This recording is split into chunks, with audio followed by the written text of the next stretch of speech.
Mike, look, you know this world as well as anybody. Are we being? Is this propaganda, or is there something happening here? No, Chuck, I think there's something happening here. What's to be gained by Vladimir Putin from having this open dispute between Prigozhin and the regular armed forces? They've been fighting, by the way, informally, privately, for a long, long time, even going back to when I was the ambassador. Think about it. If you're the commander, if you're Gerasimov, the commander of the Russian armed forces, and this private guy with his private military is showing up all over the place, you're not going to like that no matter what. And they especially don't like it when they're losing. And they have been in Bakhmut for a long time, as you were just discussing. This is the Battle of Stalingrad equivalent for this war. By the way, the Ukrainians have been battling and losing a lot of people there, too. This, I think, suggests that it hasn't gone well, and Prigozhin is striking back. So this is a case, look, happened in this country where a general on the ground in Iraq would say, hey, the folks in Washington don't know what they're talking about. A general on the ground in Vietnam, breaking ranks to say, hey, the Washington doesn't know what they're talking about. So you think this is more in line of that? With one big exception. Nobody's saying Putin doesn't know what he's talking about, right? So there's other historical analogies. That was an indirect criticism of the president. They would never criticize the president, but they are using public media. And Prigozhin, remember, Prigozhin's the same guy that interfered in our elections in 2016. He's got lots of different companies. He's in the disinformation business. I think he's doing this as a way to get President Putin's attention. What is his ultimate ambition? Yeah, I mean, does he see himself as an heir to Putin? Many people speculate that. I think that's unlikely. Doesn't mean he doesn't think that. I just think it's unlikely. Right.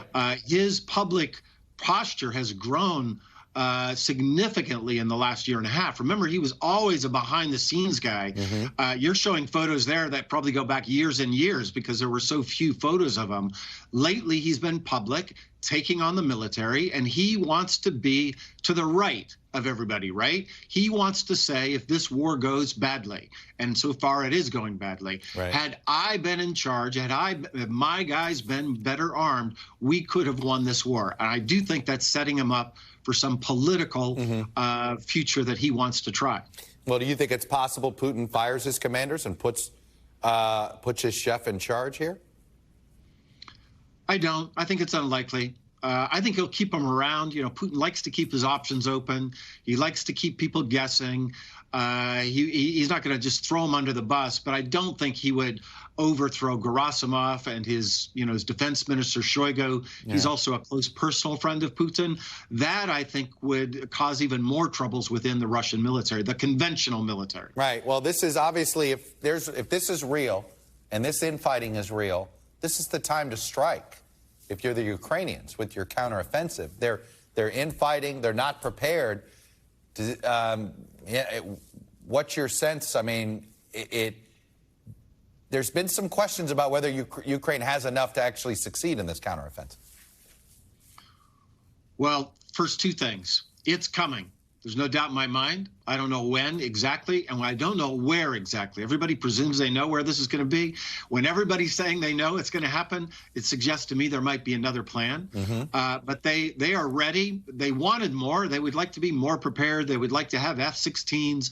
They would like to have ATACMS, these long-range missile systems. But that debate is over for now. According to the Biden administration, 98% of what they've asked for to do this counteroffensive has been supplied. And so I think it's coming, and I think they're just waiting for the right conditions, weather conditions on the ground before they launch.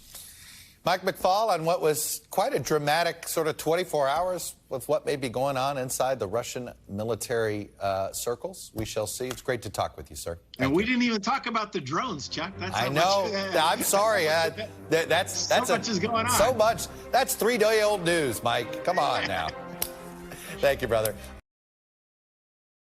Thanks for watching our YouTube channel. Follow today's top stories and breaking news by downloading the NBC News app.